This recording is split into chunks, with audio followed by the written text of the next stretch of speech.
ప్రియమైన దేవుని వాళ్ళారా, గత కొంతకాలంగా మనము యాకోబు పత్రిక ప్లస్ ఈ పేతురు గారి పత్రికలో ఉన్న కొన్ని అధ్యాయాలు మనం ధ్యానం చేస్తూ వచ్చాం.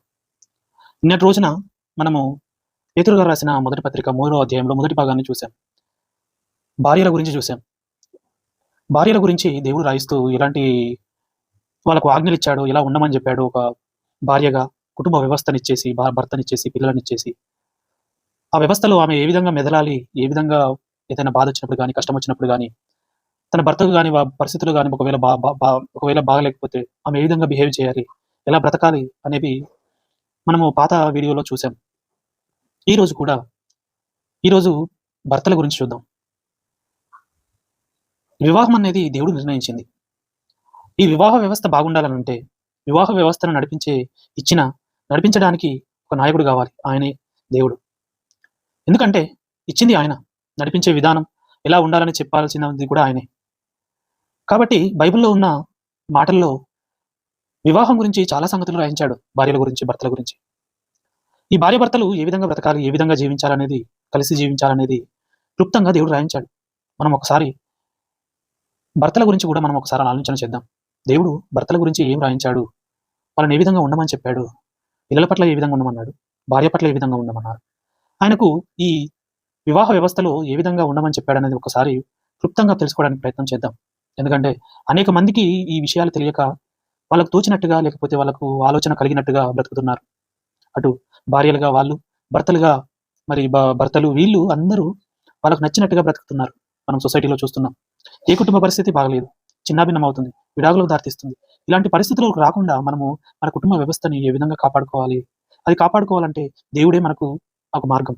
ఎందుకంటే క్రైస్తవులుగా ప్రతి అవసరతను, ప్రతి కష్టాన్ని, నష్టాన్ని, బాధని దేవుడు తీరుస్తాడు గనక, ఈ కుటుంబ వ్యవస్థను దేవుడు ఇచ్చాడు గనక ఆయనే చెప్పాలి.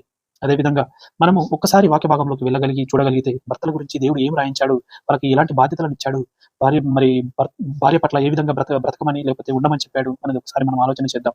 పేతురు గారు రాసిన మొదటి పత్రికలో 3వ అధ్యాయము 7వ వచనంలో చెప్తున్నాడు. 7వ వచనంలో చెప్తున్నాడు, అటువలే పురుషులారా జీవమని కృపావరంలో మీ భార్యలను మీతో పాలువారై ఉన్నారని ఎరిగి.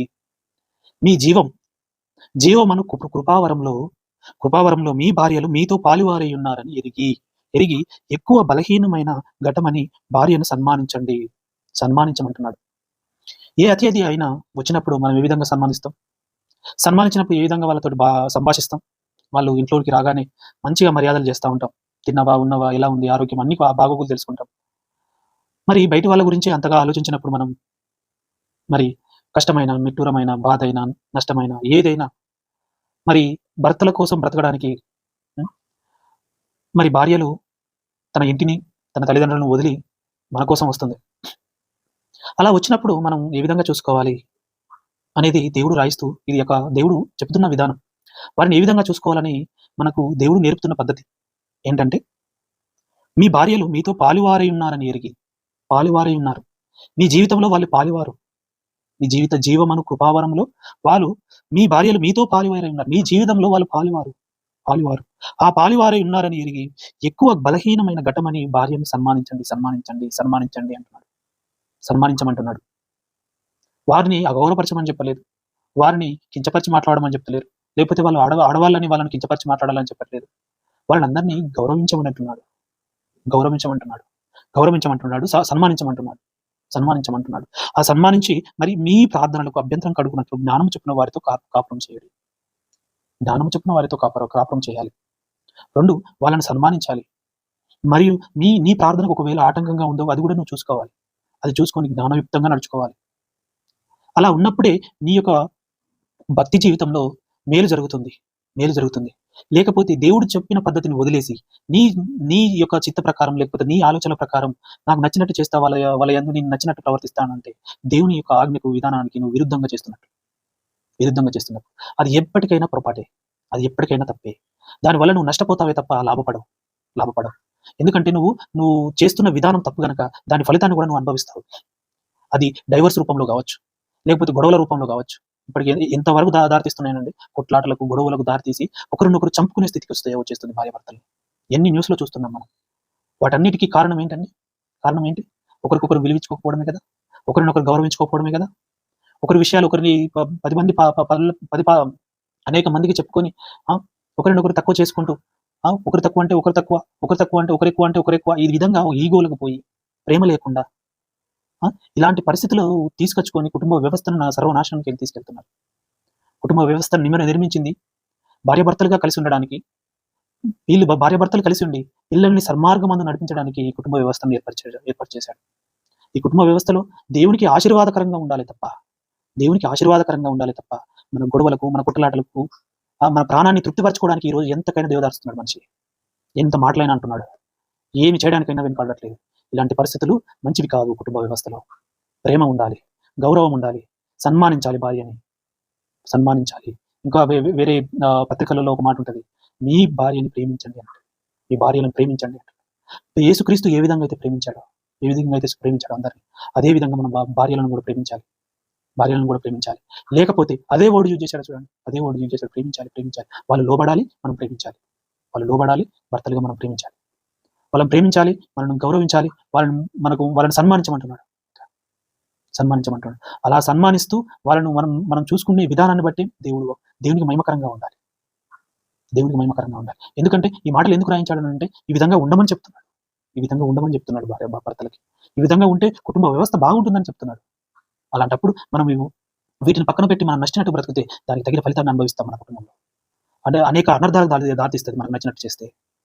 పిల్లలు ఒక తీరు, భార్య ఒక తీరు, భర్త ఒక తీరు, అత్తమామలు ఒక తీరు, ఈ విధంగా కుటుంబ వ్యవస్థ సర్వనాశనానికి వెళ్ళిపోతుంది. దేవుని యొక్క విధానాన్ని అమలుపరచకపోతే, దేవుని యొక్క మాటలు కుటుంబ వ్యవస్థలో లేకపోతే, భార్య దగ్గర లేకపోయినా, భర్త దగ్గర లేకపోయినా దేవుని ఆజ్ఞలు వాళ్ళకు తెలియకపోయినా ఈ కుటుంబ వ్యవస్థ కూలిపోతుంది. భార్య భర్తలు కూలిపోతే పిల్లలు కూలిపోతారు. కుటుంబ వ్యవస్థ మొత్తం సర్వనాశనానికి వెళ్ళిపోతుంది. ఈ రోజు ఒకరినొకరు చంపుకునే స్థితికి కుటుంబంలో వస్తుందంటే బయట వాళ్ళు చంపుతున్నారనే బాధ ఉంది. ఇప్పుడు ఇంట్లో వాళ్ళు ఏ విధంగా బిహేవ్ చేస్తారన్న భయం అనేది వెంటాడుతుంది ప్రతి మనిషికి. కుటుంబంలో ఏమైపోతుంది సమాజం? ప్రేమలు లేవు, మర్యాదలు లేవు, గౌరవాలు లేవు. నువ్వెంత అంటే నువ్వెంత. ఇది క్రీస్తు నేర్పిన తత్వం కాదు. ఒకరినొకరు తగ్గించుకునేది నేర్పినది యేసుక్రీస్తు తత్వం.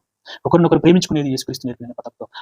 ప్రాణాన్ని పెట్టేదే యేసుక్రీస్తు ప్రేమ. ప్రాణాన్ని తీసేది కాదు, అగౌరవపరిచేది కాదు, అన్యాయం చేసేది కాదు, ఒకరినొకరు తక్కువ చేసి మాట్లాడేది కాదు యేసుక్రీస్తు ప్రేమ. అలాంటి ప్రేమ కలిగి ఉండాలని ప్రభు యేసుక్రీస్తు మన కొరకు మరణించి ఈ లోకం నుంచి వెళ్ళిపోయారు. ఆయన ఇచ్చిన ఈ యొక్క జీవితాన్ని ఫలభరితంగా మార్చుకోవాలి తప్ప మన సమస్యలని, మన బాధలని, అనేక మాటలు చెప్పుకొని మనల్ని మనం వెనుకేసుకొచ్చుకొని మన జీవితాన్ని తప్పుడు మార్గంలో పెట్టుకుని సరి అయిన విధానంలోనే ఉన్నా అని చెప్పుకొని దౌర్భాగ్యమైన స్థితిలో ఉన్నాం మనమంతా. ఇలాంటి ఈ పరిస్థితుల మధ్య మనం బ్రతకకూడదు. మంచి మార్గంలో నడవాలి. యేసుక్రీస్తు చెప్పిన మాటల ప్రకారం బ్రతకాలి. మంచి కుటుంబ వ్యవస్థను ఏర్పాటు చేయాలి. మంచి మాటలు నేర్పించాలి. ప్రతి ఆదివారం చర్చికి వెళ్ళాలి. ప్రతి పిల్లలతో పాటు వెళ్ళాలి. పిల్లలందరూ కలిసి, కుటుంబం అంతా కలిసి ప్రార్థనలో గడిపితే అక్కడ చెప్పబడుతున్న మాటలు మీ హృదయాలలోకి చేరి ఒక పవిత్రమైన హృదయాన్ని ఏర్పడడానికి ఉపయోగపడుతుంది. మీరు ఆదివారం వెళ్ళరు, సోమవారం వెళ్ళరు, నెలలు తరబడి మీరు చర్చికి వెళ్లకుండా, దేవుని మాటలు వినకుండా మీరు ఏ విధంగా ఏం సాధిస్తారు? ఏమి సాధించలేరు. మీరు ఎంత సంపాదించినా, మీరు చర్చి వెళ్లకుండా ఎంత సంపాదించినా, ఎన్ని కోట్లు కూడా పెట్టినా ఏదో ఒక రోజు మరణించాలి కదా. మరణించినప్పుడు ఎక్కడికి వెళ్తారు? యేసుక్రీస్తు దగ్గరికి కదా మీరు వెళ్ళాల్సింది. అలా ఆయన దగ్గరికి వచ్చినప్పుడు మీరు ఆయన చిత్త ప్రకారం చేయనప్పుడు మిమ్మల్ని ఎందుకు ఆయన ఆహ్వానిస్తాడు? ఆయన ఎందుకు ఆహ్వానించలేడు కదా. ఆయన చిత్త ప్రకారం బతికిన వాళ్ళని ఆయన ఆహ్వానిస్తాడు పరలోకానికి. లేకపోతే మీరెవరో నాకు తెలియదు, మీరు ఇక్కడ నుంచి వెళ్ళిపోండి చెప్తాడు. ఆ మాట మీరు జీర్ణించుకోగలరా? ఎక్కడికి వెళ్ళిపోతారు? నరకానికి వెళ్ళిపోతారు. ఆయన వద్దంటే నరకానికి వెళ్ళిపోవాలి.